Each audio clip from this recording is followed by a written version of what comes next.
Ħalli nselmilkom programm ieħor il-Vuċi tiegħek din il-ġimgħa hawnhekk minn Strasburgu, diversi temi kienu qed iseħħu hawnhekk fil-Parlament Ewropew kif ukoll f'pajjiżna f'Malta u Għawdex u għalhekk tkellimna ma' tliet MPs tal-Partit Nazzjonalista David Casa, Roberta Metsola u Francis Amiddimek dwar il-ħidma tagħhom fil-Parlament Ewropew.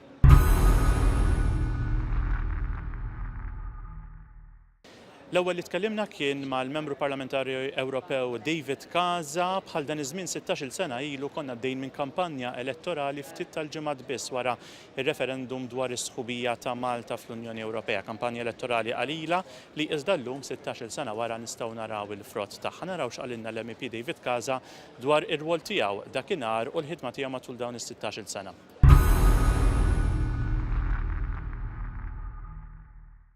Naturalment kienu l-aħjar momenti f'ħajti għaliex il-kontribut li tajt biex Malta tidħol fl-Unjoni Ewropea iktar xprunani biex nara li dak li qed nwedu lil poplu Malta qabel ir-referendum illi f'dan il-mument kien diġà għadda u bħalissa propju konna waqt kampanju oħra dik tal-elezzjoni ġenerali minħabba l-fatt li l-Partit Laburista ma ċċettax ir-riżultat tar-referendum. Iva, dak il-mument ixprunawni biex dak li konna qegħdin nwedu lil poplu Malti fil-verità iseħħ meta sussegwentement sirna membri. Ili 15-il sena f'dal-Parlament Ewropew, naturalment għatfadlilna ħafna x'namlu, però ilħaqna ħafna livelli illi qabel f'Malta ma kenniex. Naturalment l-esperjenza tallimna dejjem illi iktar ma jkollok alleati fil-Parlament Ewropew iktar aħjar u mhux biss mill-grupp politiku tiegħek imma mill-gruppi politiċi kollha. Il-mumenti illi konna qegħdin ngħaddu f'16-il sena ilu kienu mumenti naturalment illi kultant kont taqta' qalbek min jaf x'se jsir, min jaf ir-riżultat tassa l-elezzjoni x'se jsir, però kienu momenti li jiena qattajt ma' personalitajiet kbar fil-politika Maltija, fosthom naturalment Edi Fenek Adami u Lorenz Gonzi. Kienu momenti ibsin ukoll għaliex kellna nduru ma' Malta u Għawdex kollha proprju kif qegħdin nagħmlu bħalissa minħabba l-elezzjonijiet għall-Parlament Ewropew, però kienu momenti fej irresquk viċin in-nies, tisma' minn għandhom il-preokkupazzjonijiet tagħhom, tisma' minn għandhom l-ideat tagħhom ukoll u naħseb li dik il-vittorja fir-referendum u sussegwentement mbagħad fl-elezzjoni kienu għalija l-aħjar momenti fil-ħajja politika tiegħi għaliex għal darb'oħra il-Partit Nazzjonalista reġa' ta' futur il-Malta wara dak il-futur li kien ta' lil Malta wkoll meta Malta saret indipendenti. Ġifieri gburi għamilt parti minn tim, konna tim kbir dak iż-żmien, kuntent ir-riżultat naturalment kien favur il-kawża tagħna. Naturalment fadlinna x'nagħmlu fl-Unjoni Ewropea, fadlinna livelli x'nilħqu, fadlinna wkoll aspetti mhux biss li rridu nilħqu f'Malta imma wkoll fl-Unjoni Ewropea. U allura l-Partit Nazzjonalista għandu jerġa' jkun protagonist fil-ħidma tagħna fl-istituzzjonijiet tal-Unjoni Ewropea. Roberta Metsola tajt illi hi tirrappreżenta il-politika taċ-ċentru, għalhekk staqsejnija xi tfisser eżatt din il-politika taċ-ċentru fil-laqgħat li jkollha f'Malta kif ukoll f'Għawdex. Jiena il-ħaġa li aħna qisna ngħidu li l-labels politiċi m'għadhomx jeżistu li tinkwetani għaliex jiena trabbejt billi rajt l-imkien il-partit politiku, l-valuri, l-prinċipji tiegħu li jiena l-iktar li stajt nidentifika magħhom. U naħseb iżball ikun jekk il-partiti politiċi jitilfu dawk il-labels għaliex jaħsbu li inti tista' tkun kollox għal kulħadd. Għalija li tkun politiku taċ-ċentru u li tirrappreżenta partit, dan il-każ il-Partit Nazzjonalista, li jiġbror fih danu il-fazzjonijiet kollha tas-soċjetà, l-aspirazzjonijiet kollha tas-soċjetà, kull età mit-tfal għal kbar. Il-Partit Nazzjonalista dejjem kellu dik il-viżjoni għal Malta u għal Għawdex li mill-politika li mhix la tal-lemin estrem laqqas ta' xelluk estrem tista' tinvolvi lil kulħadd li l-individwu huwa verament fiċ-ċentru tal-politika tagħna. Jiġifieri li fuq kull suġġett aħna ma nħarsux lejn l-estremiżmu, ma nħarsux lejn sempliċement sentenza biex tieħu l-voti. Il-politika lina tfisser il-ħajja ta' kulħadd. U jekk inti żżomm il-ħajja ta' kulħadd fiċ-ċentru tal-politika tiegħek, allura tkun qed tagħmel l-aħjar ħaġa fis-soċjetà llum. Kemm hu faċli meta li taqbad u tajt xi ħaġa tista' tajtu iva jiena b'dawn ħanġib ftit voti, jew iva ħanitfa' gidba bħalma rajna pereżempju fir-Renju Unit, jew anke bħalma naraw ukoll mill-Gvern Malti, sempliċement biex inti tieħu l-voti, jiena dejjem emmint li politiku għandu jkun ta' integrità li jgħid x'inhi l-verità, juri x'inhi l-viżjoni tiegħu għal pajjiżu ħalli verament kulħadd ikun jista' jingħaqad wara dak il-partit politiku.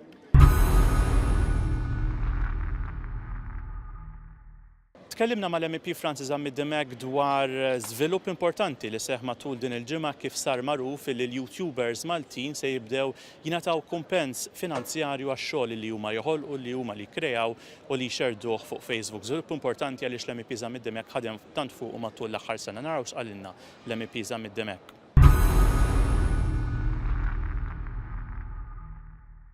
Jiena l-reazzjoni tiegħi bla dubju hija waħda ta' sodisfazzjon kbir. Anki għaliex norbot illum dak li jiġri fuq YouTube mal-kreattività. Illum l-artisti, speċjalment dawk żgħażagħ, ġeneralment li ma jkollhomx allura l-flus biex iqogħdu jmorru recording studio jew biex anki jieħdu filmati u jagħmlu użu fejn naf minn editing suite li min jaf kemm jiswielhom, jużaw il-YouTube biex ixerdu l-kontenut tagħhom. U dak li jieni ngħid matul is-sena kollha li għaddiet huwa dak li qaluli l-YouTubers Maltin u għawċin. Mela aħna ntellaw kontenut tagħna online. Jekk dak jkollu suċċess fis-sens li jkun hemm ħafna nies li jispiċċaw jarawh, aħna ma nitħallsu xejn waqt li YouTubers oħra minn pajjiżi oħra fl-Ewropa għaliex dak il-kontenut ikun popolari u jiġġenera reklami, allura l-YouTube tħallasom u l-Maltin u l-Għawxin ma kinux jitħallsu. Meta il-YouTubers li kienu qalu li kont l-ewwel nett ħadd ħsieb li jiġu n-nies mill-YouTube minn Google ġewwa Malta l-ewwel nett biex issir sessjoni ta' taħriġ għalihom kif huma jistgħu jużaw YouTube aħjar. Imma anki kienet okkażjoni biex YouTube jisimgħu direttament minn għandhom dwar din l-ħtieġa u kien hemm anki petizzjoni importanti ħafna għaddejja f'dan ir-rigward. U jiena fil-preżenza ta' Google, ġifieri issa madwar sena ilu, għattilhom ara din hija l-wegħda tiegħi li jiena ser nibqa' nagħmel il-pressjoni fuq Google, fuq YouTube biex il-Maltin u l-Għawċin ikunu trattati bħal l-Ewropej l-oħrajn. U dan għamiltu f'ħafna laqgħat direttament fl-uffiċċji ta' Google ġewwa Brussell, niltaqa' magħhom anki fuq rakkomandazzjonijiet fuq direttivi differenti Ewropej, allura jkolli l-opportunità nżid il-pressjoni u fil-fatt dawna avżawni u mbagħad direttament isma' dak li jidkom tlabtu minn Malta u minn Għawdex issa se jkun realtà, sar realtà mill-ħamis li għadda, sodisfazzjon kbir li dak li tkun ħdimt anki f'temp qasir ta' żmien issa jissarraf f'realtà u l-kreaturi tagħna jingħataw ir-rikonoxximent xieraq ta' dak li huma jkunu għamlu u allura jiġu iva fl-istess livell bħal kreaturi oħra f'pajjiżi oħra Ewropej. L-MEP Roberta Metsola kellmitna dwar il-ħidma tagħha maż-żgħażagħ laqgħat illi kellha hi mal-MZPN, ma' Team Start u anke ma' Future Leaders u staqsejnija maż-żgħażagħ għalfejn għandhom jimpurtom mill-Unjoni Ewropea.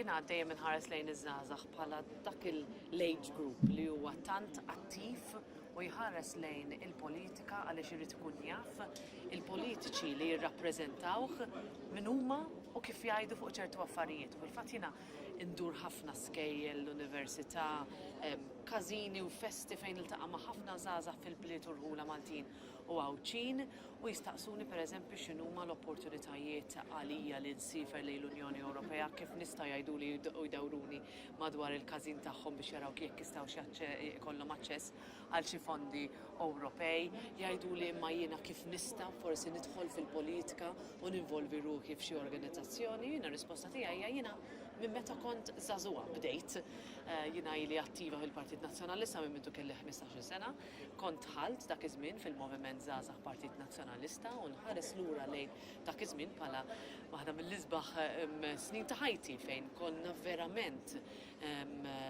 naħdmu biex dak iż-żmien Malta tidħol fl-Unjoni Ewropea, biex il-Gvern dak iż-żmien nazzjonalista jkompli gawdi mill-popolarità tiegħu bil-viżjoni li kellu kemm ekonomika kif ukoll soċjali ta' Malta. U llum Jekk nara l-MZPN bħalissa bl-eżekuttiv tiegħu li tant jaħdem, imma wkoll inizjattivi oħra tal-Partit Nazzjonalista bħal huma Future Leaders u Team Start, nara grupp ta' żgħażagħ li dejjem jikber, li dejjem jinteressa ruħu fil-politika, fis-social media u kif għandek twassal dak il-messaġġ fuq is-social media u dan u dak li jiena beħsibni nagħmel fil-ftit ġimgħat li għad baqa' qabel l-elezzjoni tal-Parlament Ewropew, inkompli ndur, inkompli nitkellem maż-żgħażagħ, nara huma x'iridu minn għandi, nara x'inhuma l-opportunitajiet ta' xogħol, nara x'inhuma l-aspirazzjoni tagħhom, ħalli wkoll xi darba forsi jkunu huma fil-post tiegħi bħala membru tal-Parlament Ewropew jirrappreżentaw lill-Partit Nazzjonalista hawnhekk.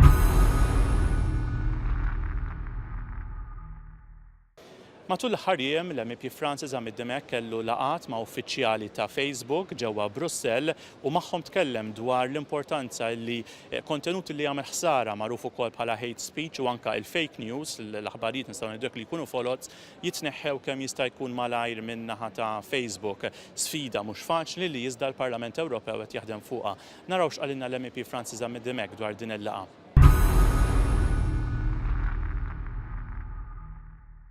Dina kienet laqa importanti ħafna wkoll anke għax marbuta ma' dak li nirreferu għalih illum bħala s-sigurtà, anke s-sigurtà tagħna.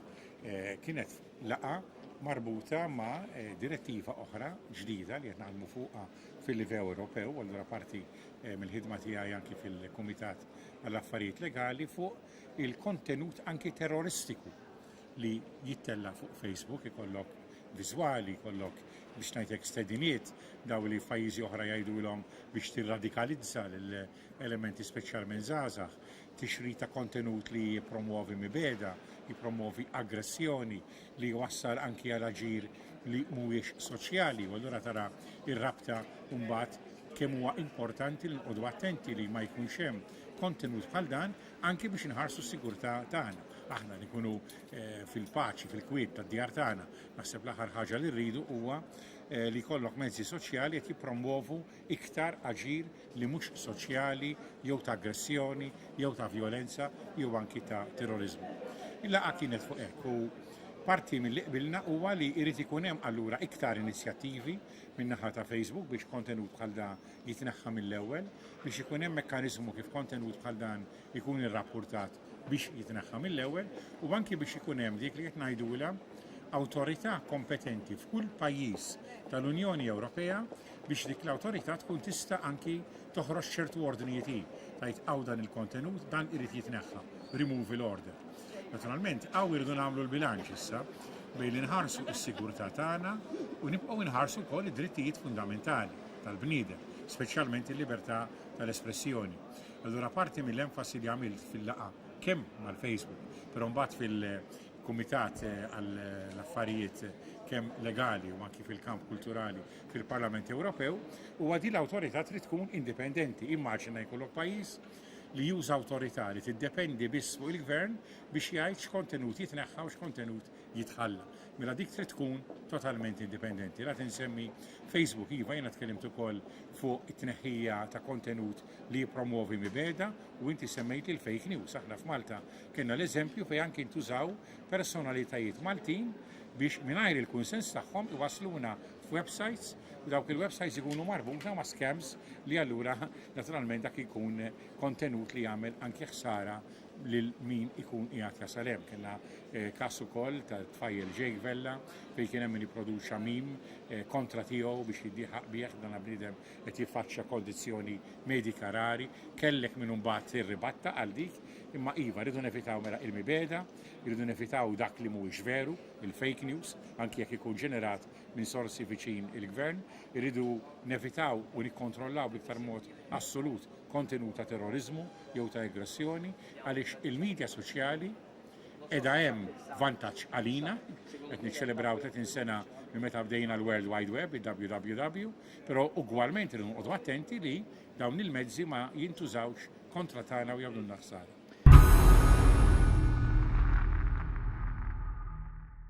Din il-ġimgħa hawnhekk fil-Parlament Ewropew l-MEP David Casa indirizza l-sessjoni plenarja dwar l-aħħar żviluppi nistgħu ngħidu hekk brabta mat-Turkija u l-każ partikolari tal-ġurnalista investigattiva Pelin Unker fejn din ġiet mistiedna biex tiġi Malta biex tattendi għall attività li qed jorganizza David Casa. Naraw.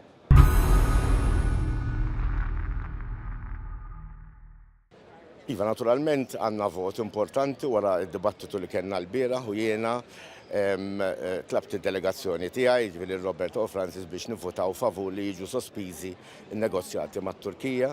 Ma jistax ikun illi għandek teddida serja għad-demokrazija fit-Turkija u naturalment qisna aħna mu qed jiġri xejn.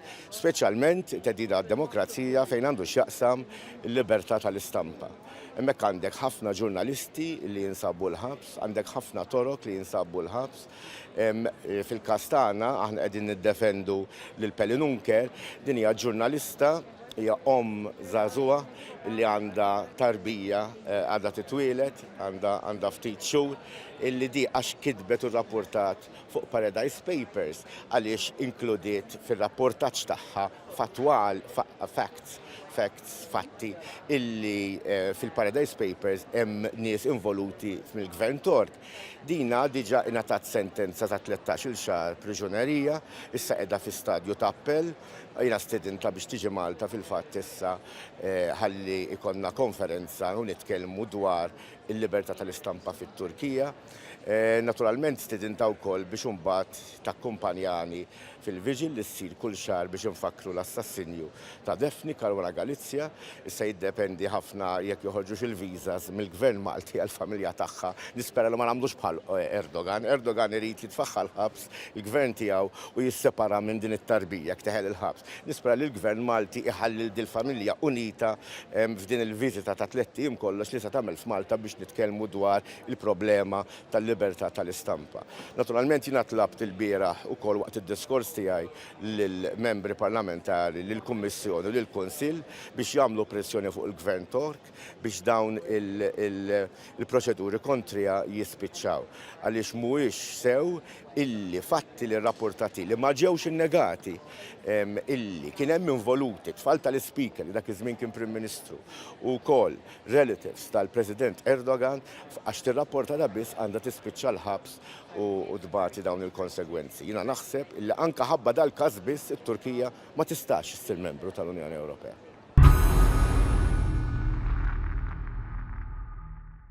Is-suġġett tal-kanċer huwa wieħed li nitkellmu dwaru diversi drabi mal-MEP Francis Zamiddimek din il-ġimgħa wkoll diskutejnieh b'mod partikolari wara illi tħabbar ukoll li twessaw il-kriterji biex isir l-screening tal-kanċer tal-musrana. Naraw x'qalilna l-MEP Francis Zamiddimek dwar dan.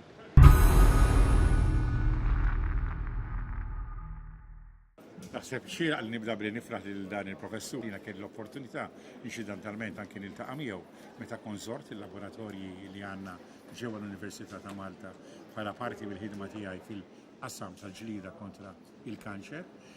Dak li huwa irnexxielu jistabbilixxi u li turi l-importanza kbira tar-riċerka li jkollok metodi ngħidulhom inqas invażivi, allura li jagħmlulek effett inqas. Anki biex tagħmel screening huwa importanti ħafna għaliex bekk nistgħu nħajru wkoll aktar nies.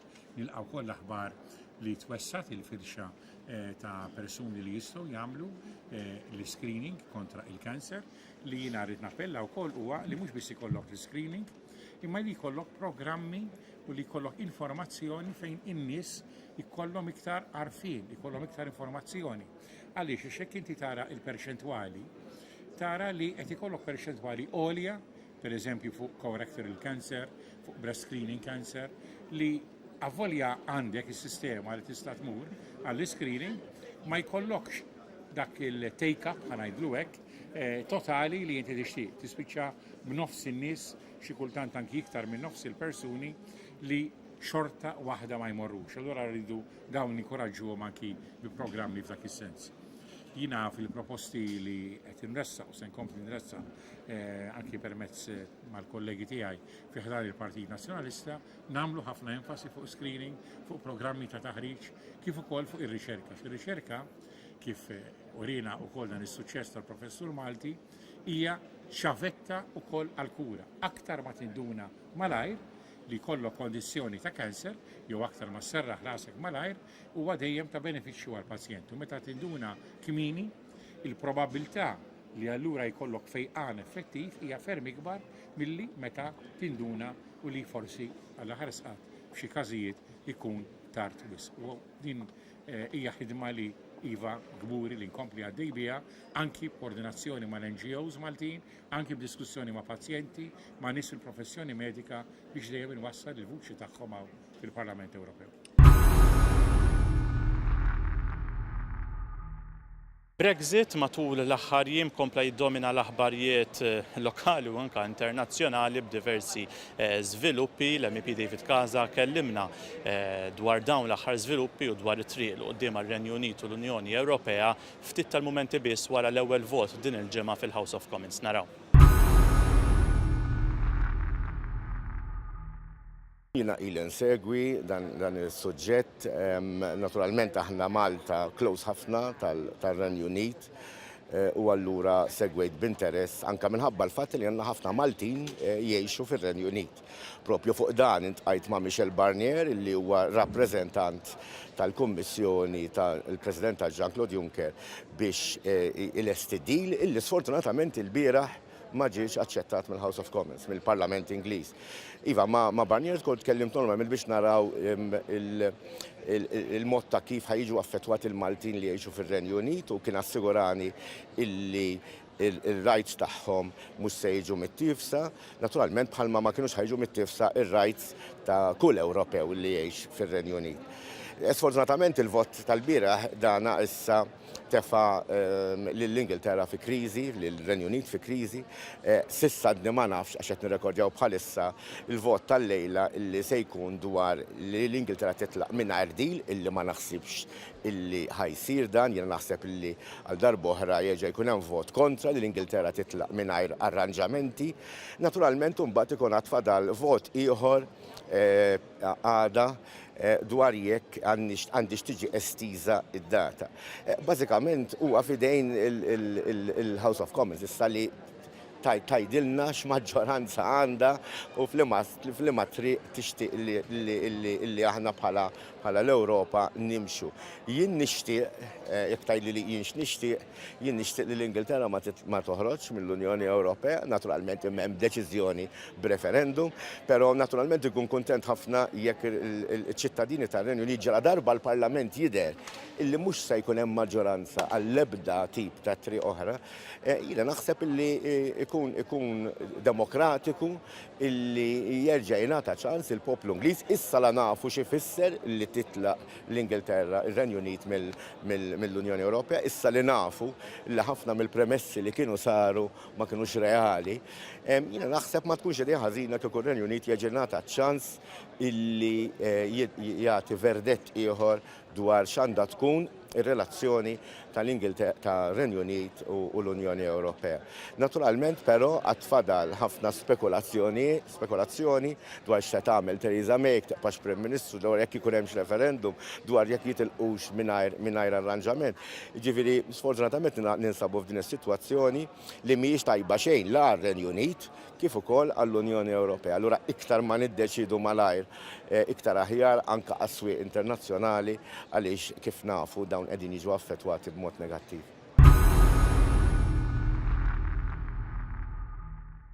Nitkellmu ħafna drabi dwar għawdex, iżda din id-darba b'mod partikolari tkellimna mal-MEP Roberta Metsola dwar il-ħidma tagħha biex żgħażagħ Ħawċin ikunu jistgħu jiftħu negozju ġewwa għawdex, sfida li tirriżulta biex ħafna żgħażagħ Maltin jiġu Malta. Naraw x'qaltilna l-MEP Roberta Metsola.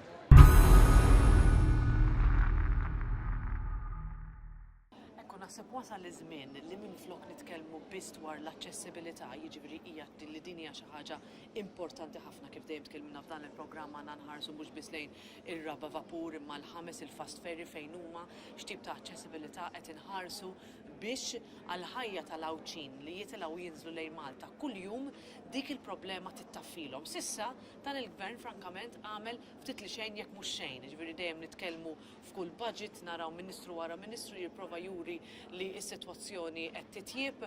Jien meta mmur Għawdex kull ġimgħa is-sitwazzjoni hija differenti, nħarsu lejn l-isptar u d-diżastru li hemm fl-isptar ta' Għawdex, inħarsu lejn id-dipartimenti tal-gvern u kif min verament għandu għal qalbu l-Għawdex u jrid li l-Għawdex tiżviluppa mhuwiex qed jingħata appoġġ jew attenzjoni u wkoll iż-żgħażagħ. Aħna qed nitkellmu dwar il-fatt li l-branċ tal-università ma taħdimx fil-verità, ġifieri kemm konna ngħidu bil-video conferencing, korsijiet ġodda, x'qed jiġri f'dak ir-rigward. Jekk dan il-gvern vera jrid ipoġġi l-edukazzjoni fil-quċċata tal-prijoritajiet tiegħu, għalfejn m'għandniex campus tal-università li verament jaħdem fi gżira fejn hemm 30,000 ruħ joqogħdu. U wkoll jekk inti tixtieq tibni business jew tiftaħ ħanut jew tiftaħ settur ġdid, għalfejn f'Malta huwa tant iżjed faċli imma f'Għawdex mhuwiex.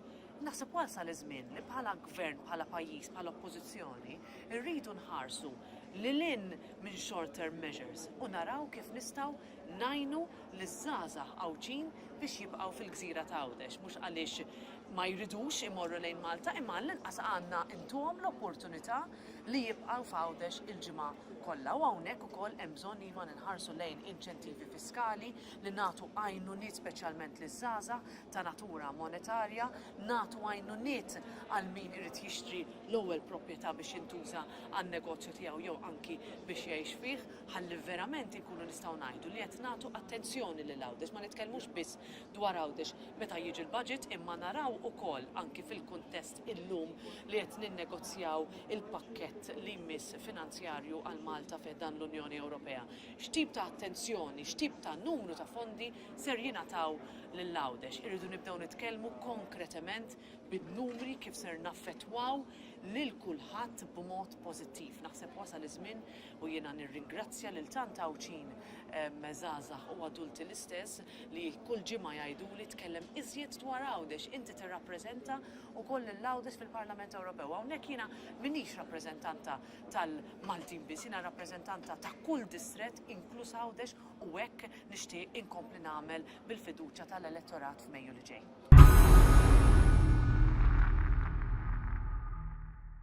Sinjuri, ġejna fit-tmiem programmi ieħor il-vuċi tiegħek, jiena nirringrazzjakom tal-attenzjoni, nfakkarkom biex dejjem issegwu l-ħidma tal-MEPs fuq Facebook, fuq Twitter u anke fuq Instagram. Jiena nkun magħkom il-programmi ieħor il-vuċi tiegħek nhar is-Sibt li ġej. Sa dakinhar insellmilkom.